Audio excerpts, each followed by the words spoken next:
সম্মানিত শ্রোতাবিন্দু আসসালামু আলাইকুম। আধুনিক কৃষিকর ফেসবুক পেজ ও ইউটিউব চ্যানেলের পক্ষ থেকে সবাইকে জানাই সাদর আমন্ত্রণ। এই মুহূর্তে আমরা অবস্থান করতেছি একটা ঢেঁড়সের জমিতে। দর্শকবিন্দু আজকে আমরা জেনে নিব ঢেঁড়সের চাষ পদ্ধতি এবং সেই সাথে ঢেঁড়স চাষ করলে কিভাবে অধিক লাভবান হওয়া যায়। ঢেঁড়স আমাদের সকলের পরিচিত একটি সবজি। নিয়মিত ঢেঁড়স খেলে দেহের ক্ষতিকর কোলেস্ট্রল কমে, সেই সাথে চুলের যত্নেও ঢেঁড়স ব্যবহৃত হয়ে থাকে। তাছাড়াও শরীরের রোগ প্রতিরোধ ক্ষমতা বৃদ্ধিতেও ঢেঁড়সের ভূমিকা রয়েছে। দর্শকবিন্দু আমরা এই মুহূর্তে অবস্থান করতেছি বলছিত গ্রামে, রামপুর ইউনিয়নে। আমরা এই মুহূর্তে আসলে এই গ্রামের একজন আদর্শ কৃষক জনাব সাহাদ ভাই। তোমার সাথে কথা বলবো কীভাবে আসলে আধুনিক পদ্ধতিতে ঢেঁড়স চাষ করে এবং ঢেঁড়সের খুঁটিনাটি কীভাবে ঢেঁড়স চাষ করলে আসলে আধুনিকভাবে কৃষকরা লাভবান হতে পারবে। তো এই মুহূর্তে আমরা ভাইয়ের সাথে কথা বলবো। সালাম আলাইকুম ভাই। আসসালামু আলাইকুম। ভালো আছেন? আলহামদুলিল্লাহ। তো এদিকে দাঁড়ান তাহলে একটু ভালো দেখা যাবে। তো বিষয়টা হচ্ছে আপনার তো এই দিকের একদম ফেমাস কৃষক, আসলে আপনার থেকে অনেক কিছু শিখার আছে। এই জন্য আসলাম যেন অন্য ভাইরা ভালো মতো শিখতে পারে। তো আসলে বিষয়টা হচ্ছে আপনার এই যে ঢেঁড়স করতেছেন, এটা কি জাতের ঢেঁড়স?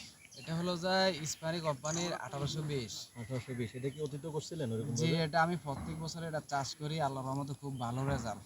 তো এই বছর কতটুকু করছিলেন মোটামুটি? এই বছর মোটামুটি 1 বিঘার উপরে হবে, কম হবে না আর কি। গত বছরও করছিলাম 20 শতক। প্রতি আচ্ছা, বছরে আমি এক করি। বিঘে আপনার বীজ কতটুকু লাগে এরকম? 1 বিঘাতে বীজ তো লাগে, মাঝে মাঝে কিছু বীজ মিস হয়, তো এইগুলো আবার পরবর্তীতে লাগান লাগে আর কি। তো এখানে একটা সুন্দর দিক দেখলাম আপনার মোটামুটি ঢেঁড়সের যথেষ্ট জি, ডিসটেন্সটা, এটা কেন এটা দিচ্ছেন? হলো যে আপনার ব্যাটের থেকে ব্যাট আমি 4 হাত দিছি, কারণ আমি প্রতি বছর এইভাবে করি। 4 হাতের মধ্যে আমি 6 লাইন দিই। হুম, এই যে এখানে 1টা 2টা 3টা 4টা 5টা 6টা হুম, হুম। 6টা লাইন দিই। আমি এই পাশ দিয়ে ওই পাশ দিয়ে ঢুকি, এই পাশের 3টা থেকে ঢেঁড়স উঠাই, আবার ওই পাশের 3টা থেকে উঠাই, আমার ভিতরে ঢুকা লাগে না। হারভেস্টিং আর এর সুবিধা হয় আর কি। হারভেস্ট করার সুবিধা হয় আর কি।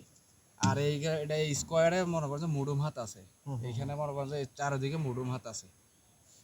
যার কারণে মানে গাছের সাথে গাছ লাগার কোনো সুযোগ নাই সবকিছু। আচ্ছা, এখন হচ্ছে যে আপনি সারটা কিভাবে দিচ্ছেন বা কিভাবে কি সারটা করতেছেন? আমি আসলে জমিটা প্রস্তুত করি। জমিটা প্রথমত আমি এটারে 4টা 5টা চাষ দেই, খুব ভালোভাবে চাষ করি।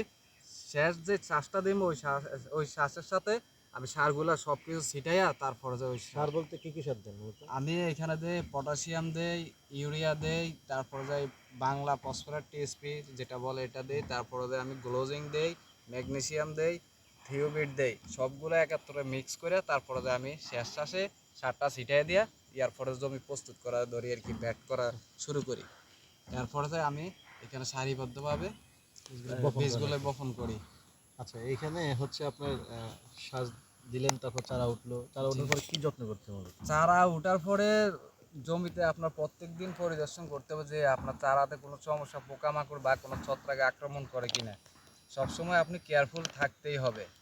তা প্রথম আমি যে স্প্রেটা দেই, প্রথম স্প্রেটা আমি ম্যানসার দিয়ে দেই। ম্যানসার দেওয়ার পরে ইয়ার পরে ধীরে ধীরে গাছ আস্তে আস্তে বড় হতে থাকে।